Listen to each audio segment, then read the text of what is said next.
नमस्कार, ये आकाशवाणी पटना है। अब आप खालिद रशीद से प्रादेशिक समाचार सुनिए। पहले मुख्य समाचार। वक्फ संशोधन विधेयक पर संयुक्त संसदीय समिति आज अपनी रिपोर्ट लोकसभा में पेश करेगी। मुख्यमंत्री नीतीश कुमार ने प्रगति यात्रा के दौरान बांका जिले में मेडिकल कॉलेज और अस्पताल की स्थापना किए जाने की घोषणा की। वसंत पंचमी का त्योहार आज धार्मिक श्रद्धा और उल्लास के साथ मनाया जा रहा है। इस अवसर पर प्रयागराज महाकुंभ में अमृत स्नान जारी और प्रदेश के अधिकांश स्थानों पर तापमान में बढ़ोतरी। मौसम विभाग ने कहा, पश्चिमी विक्षोभ के प्रभाव से 8 फरवरी के बाद तापमान में गिरावट की संभावना। अब समाचार विस्तार से। लोकसभा में आज वक्फ संशोधन विधेयक 2024 के लिए गठित संयुक्त संसदीय समिति जेपीसी की रिपोर्ट पेश की जाएगी। एक रिपोर्ट। जेपीसी की अध्यक्ष जगदम्बिका पाल भाजपा सांसद संजय जायसवाल के साथ ये रिपोर्ट पेश करेंगे। वे संयुक्त समिति के समक्ष दिए गए साक्ष्यों का रिकॉर्ड भी सदन की पटल पर रखेंगे। ये रिपोर्ट 30 जनवरी 2025 को लोकसभा अध्यक्ष ओम बिरला को पहले ही सौंपी जा चुकी है। समिति में शामिल विपक्षी सदस्यों ने रिपोर्ट पर अपनी असहमति व्यक्त की है। इससे पहले जेपीसी ने वक्फ विधेयक 1995 में 14 खंडों और धाराओं सहित 25 संशोधन को मंजूरी दी थी। समाचार कक्ष से वैष्णवी। मुख्यमंत्री नीतीश कुमार ने कहा है कि बांका जिले के अमरपुर में मेडिकल कॉलेज और अस्पताल खोला जाएगा।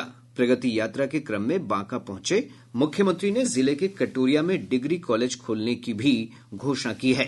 यात्रा के दौरान उन्होंने अमरपुर प्रखंड के राजपुर में मेडिकल कॉलेज के लिए उपलब्ध 26 एकड़ जमीन का निरीक्षण किया और आसपास की सड़कों के चौड़ीकरण का निर्देश भी दिया।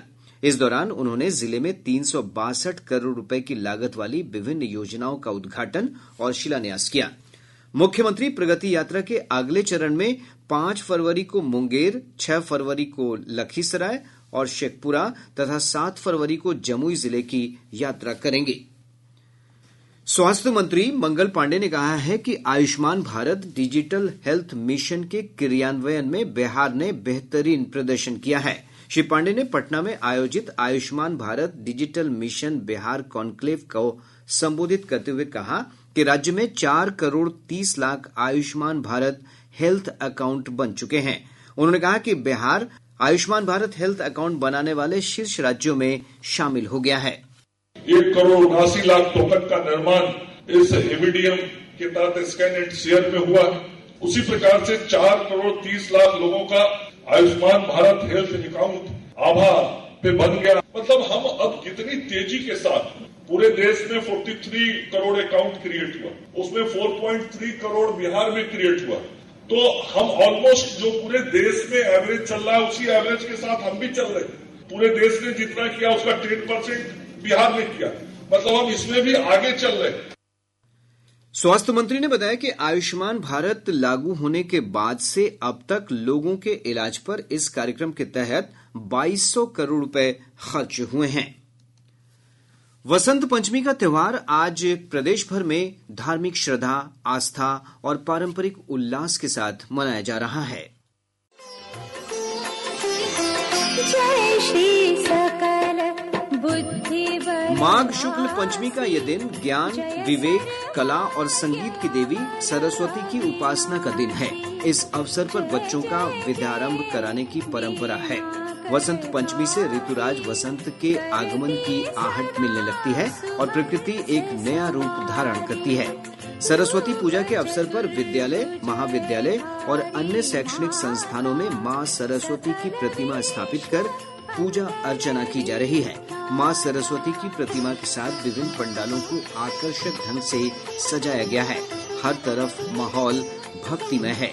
इस त्योहार को लेकर स्कूली बच्चों में खास उत्साह देखा जा रहा है।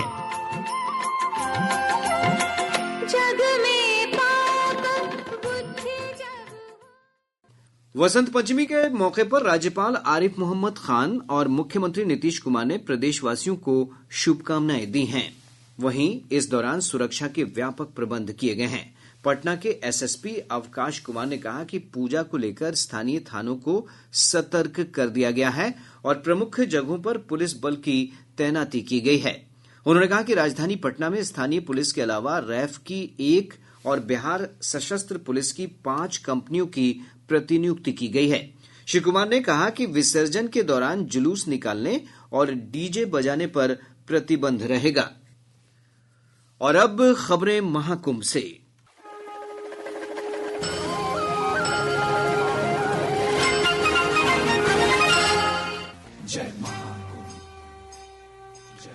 उत्तर प्रदेश के प्रयागराज में वसंत पंचमी के अवसर पर महाकुंभ का तीसरा अमृत स्नान जारी है। यह स्नान महाकुंभ मेले का सबसे महत्वपूर्ण और पवित्र अनुष्ठान है। इससे पहले 2 अमृत स्नान 14 जनवरी मकर संक्रांति और 29 जनवरी मौनी अमावस्या को हुए थे। अमृत स्नान को लेकर प्रयागराज में सुरक्षा व्यवस्था सुनिश्चित करने के लिए अर्धसैनिक बलों सहित 50,000 से अधिक पुलिसकर्मियों को तैनात किया गया है।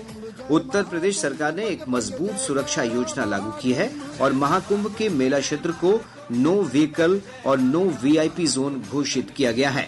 सरकार ने मेला क्षेत्र में 11 संवेदनशील स्थान तय किए हैं।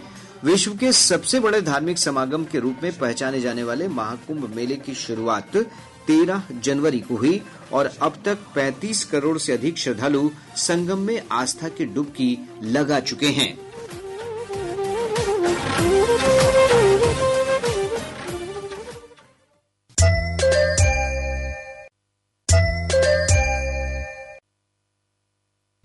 प्रादेशिक समाचार आप आकाशवाणी पटना से सुन रहे हैं। ताजा समाचारों के लिए आप हमारे एक्स हैंडल AIRnews_पटना पर जा सकते हैं। वसंत के आगमन के साथ ही प्रदेश के अधिकांश स्थानों पर न्यूनतम और अधिकतम तापमान में बढ़ोतरी दर्ज की गई है। मौसम विभाग से प्राप्त जानकारी के अनुसार राज्य के न्यूनतम तापमान में 1 से 2 डिग्री सेल्सियस की बढ़ोतरी हुई है। वहीं अधिकतम तापमान भी 25 से 30 डिग्री सेल्सियस तक पहुंच गया है।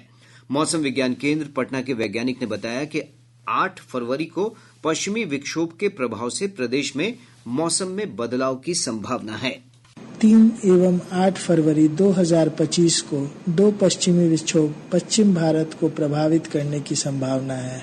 अगले 3-4 दिनों तक राज्य के न्यूनतम तापमान में 2 से 3 डिग्री सेंटीग्रेड की वृद्धि दर्ज करने का एवं तत्पश्चात तापमान में गिरावट का पूर्वानुमान है।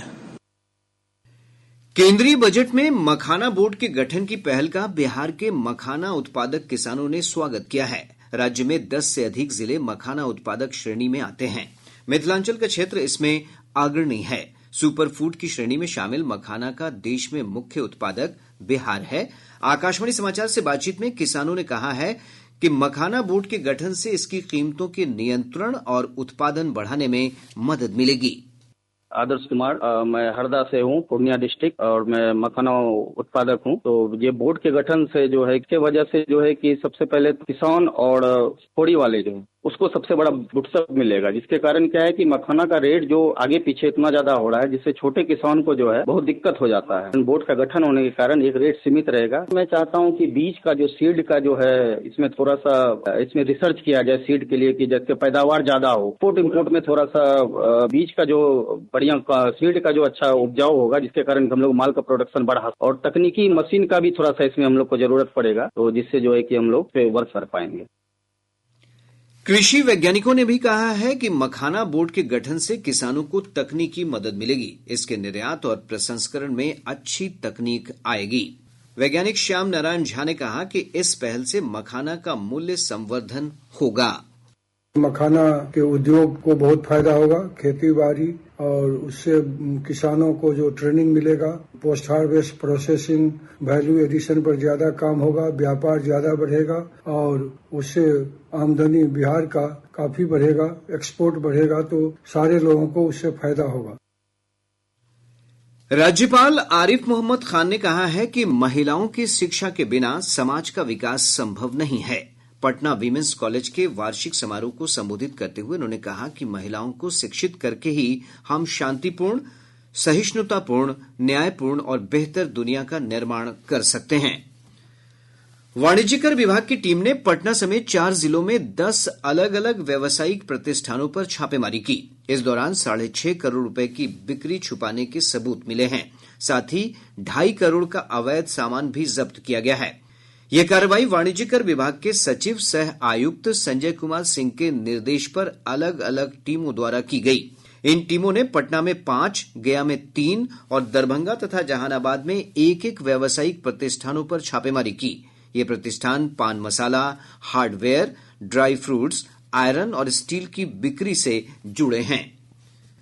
बिहार विद्यालय परीक्षा समिति अप्रैल महीने में विशेष परीक्षा का आयोजन करेगी। मैट्रिक और इंटरमीडिएट की वार्षिक परीक्षा में शामिल होने से वंचित विद्यार्थियों को विशेष परीक्षा में शामिल होने का मौका दिया जाएगा। बिहार बोर्ड ने कहा है कि इंटरमीडिएट और मैट्रिक परीक्षा का रिजल्ट जारी होने के 1 सप्ताह बाद ही कंपार्टमेंटल सह विशेष परीक्षा की प्रक्रिया शुरू हो जाएगी। बोर्ड ने कहा कि इंटरमीडिएट और मैट्रिक की परीक्षा के दौरान सेंटर पर विलंब से पहुंचने के कारण परीक्षा से वंचित रह गए विद्यार्थियों को भी विशेष परीक्षा में शामिल होने का मौका मिलेगा। बिहार पुलिस में सिपाही की बहाली को लेकर चल रही दूसरे चरण की शारीरिक दक्षता परीक्षा और दस्तावेज सत्यापन के दौरान पिछले सप्ताह 9 फर्जी अभ्यर्थियों को गिरफ्तार किया गया है। केंद्रीय चयन पर्षद सिपाही भर्ती की ओर से जारी विज्ञप्ति के अनुसार इन अभ्यर्थियों के खिलाफ गर्दनीबाग थाने में मामला दर्ज कराया गया है। गौरतलब है कि पटना के गर्दनीबाग स्थित पटना हाई स्कूल में अभ्यर्थियों की शारीरिक दक्षता परीक्षा और प्रमाण पत्र सत्यापन का काम हो रहा है। देहरादून में चल रहे 38वें राष्ट्रीय खेलों में बिहार के खिलाड़ियों का शानदार प्रदर्शन जारी है। लॉन बॉल महिला 4 स्पर्धा में बिहार की टीम ने मेजबान उत्तराखंड को 11-9 से पराजित कर अगले दौर में जगह बना ली है। वहीं अंडर 25 पुरुष वर्ग में जमील अहमद ने पश्चिम बंगाल के खिलाड़ी को 21-16 से पराजित कर दिया। इधर तीरंदाजी के इंडियन राउंड के रैंकिंग मुकाबले में बिहार के 4 खिलाड़ियों जयप्रकाश, निर्भय कुमार सिंह, सपना और सोनी कुमारी ने फाइनल मुकाबलों के लिए क्वालिफाई कर लिया है। अब पटना से प्रकाशित प्रमुख समाचार पत्रों की सुर्खियां। आज के सभी समाचार पत्रों ने अलग अलग खबरों को प्रमुखता से प्रकाशित किया है। हिन्दुस्तान ने केंद्रीय वित्त मंत्री निर्मला सीतारमण के हवाले से लिखा है, पुरानी कर व्यवस्था जारी रहेगी। दैनिक जागरण ने भी बजट के प्रभाव से जुड़ी खबर को तरजीह देते हुए लिखा है, मध्यम वर्ग की जेब में आएंगे 1 लाख करोड़, पैदा होगी 3,03,000 करोड़ की मांग।